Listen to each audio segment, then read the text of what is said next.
Hello, my name is Katie, and welcome to my channel, Duck Potatoes World.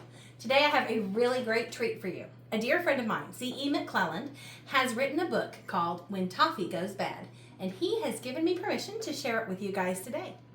So, without further ado, When Toffee Goes Bad by C.E. McClelland. Dedicated to mothers like mine who spend countless hours in the kitchen baking during the holidays, and to the children who love them for it. When Toffee Goes Bad. In a wee little town, just exactly like yours, not important enough for those he slept here tours, lived a pretty young mom with a magical touch for all baking and making of candy and such. Every evening near Christmas, her mixer would whirl, and her children would watch the sweet silkiness swirl. Sweet smells filled the air till they just couldn't bear it and asked, "Could you spare just a bite we can share?" Their mom turned with her spatula raised like a lance and said, "I'm almost finished here. Give me a chance to put this in the dishwasher. Then I will tell you a strange tale of danger behind this sweet smell." Her kind eyes flashed like lightning. She leapt at them all, and she chased them, and she growled all the way down the hall, where the growls turned to tickles, and tickles to kisses. The kids put on jammies and prayed Christmas wishes. The good mother fluffed pillows and tucked under chins, turned a Christmas tree nightlight on, smiled at her twins. She sat down in her rocker and cleaned off her glasses, well coated in sugar and eggs and molasses. "You know," she began, "my mom taught me to bake. How to measure and mix, how to shred, chop, and flake, and my favorite concoctions we made, Grams and me, was a sweet almond toffee served with chamomile tea. Then I went off to college and became quite obsessed. Though my toffee was good, was it really the best? I began to lose sleep, and my studies, they slipped. All my thoughts, like a cookie, became chocolate chipped. So I went to a top-secret lab I designed and began to experiment, like Frankenstein. Yes, I mixed and I melted. I whipped and I whirled till a sweet, perfect toffee before me unfurled. It glowed gold in the sunlight, like wheat in a field. It was toffee perfection. What fame it would yield! Soon I covered it, placed it to cool and to cure. At least 24 hours for it to be pure. Then I went to bed early, but just couldn't sleep. There were visions of toffee instead of just sheep. I arose from my bed and thought, maybe one bite can provide some deep sleep, and at last a good night. I stepped into the kitchen and grabbed a small plate. Just one piece, I thought. One little taste. I can't wait. I retrieved the glass dish with my toffee encased, then peeled back all the plastic that kept it in place. But the second the toffee was freed from the pan, it leapt onto the counter, a strange toffee man.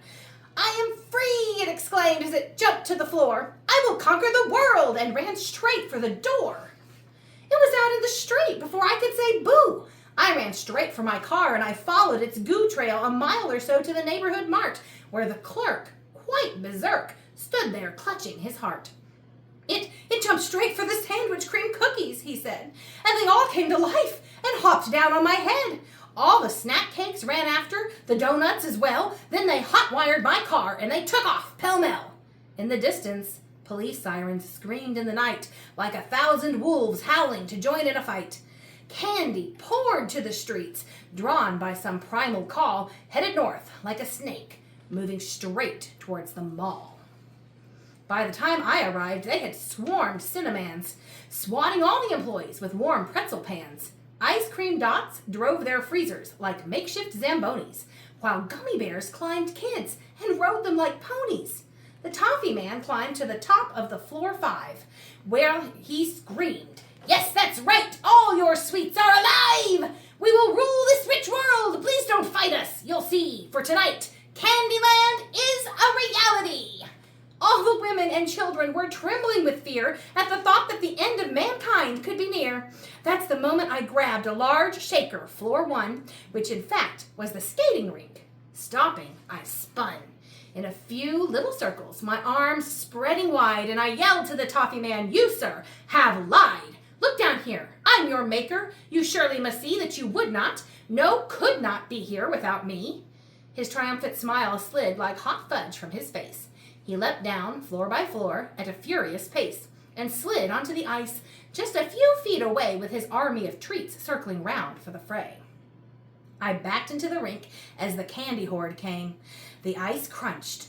Pralines paused, but they came just the same. Then they heard a large crack sound beneath their sweet feet. They looked down at the ice, and their hearts skipped a beat. As 100 small fissures began to break free through the crust of the ice, Toffee Man looked at me. "It was you who did this." He took a small step, but the ice cracked much faster. He stopped, and he wept. "It's not fair," he exclaimed. "I was almost a king." I said, "Kings should be kind. You're a mean, evil thing." Then the ice, it gave way. It broke under us all, and a dozen quick hands pulled me out. A close call. We all watched with relief as the candy and breads sank beneath the thin ice, which reformed o'er their heads. "How do you do it?" someone asked. I smiled, though I felt a bit sad. It was salt. Salt that made the ice melt. Mother finished her tale and looked down. Not a peep. One twin, he was snoring, and the next half asleep. She looked up at her mom, eyes still struggling but bright. Then Mom laughed. "Little girl, it is time to say night." "Okay, Mommy, but first, can you tell me one thing? Was that story for real? Toffee tried to be king?" The mom smiled at her girl and said, "Totally true, but he'd never deserve a sweet princess like you." Mommy kissed her sweet brow, and she smoothed her soft hair, left the little nightlight on with motherly care, and returned to the kitchen to rest her taxed brain, read a bit of her book, and listen to some Coltrane. As she read, the mom heard a soft rustling inside her refrigerator. She stepped over to slide the door open a fraction to whisper, "Be still. You're dessert for my kids, so you might as well chill." The room grew very quiet, but for music and night, and the little buzz from all the fluorescent light. Just a sigh from the fridge, a resigned "let it be." Merry Christmas to all that is except me. The end. I guess the Toffee Man's not having a very Merry Christmas because he's going to be dessert tomorrow.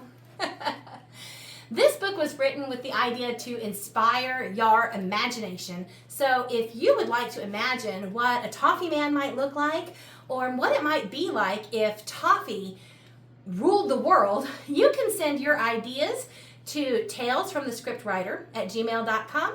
And if they are, when they reprint this book and do future editions, they might be included in future editions of the book. So again, I hope you enjoyed it. The email for any art or stories that you might want to create about a Toffee Man will be in the description box down below, along with a link to the book in case you would like to purchase one for yourself or someone you love. I hope you enjoyed this new Christmas tale and have a Merry Christmas. Thanks for watching.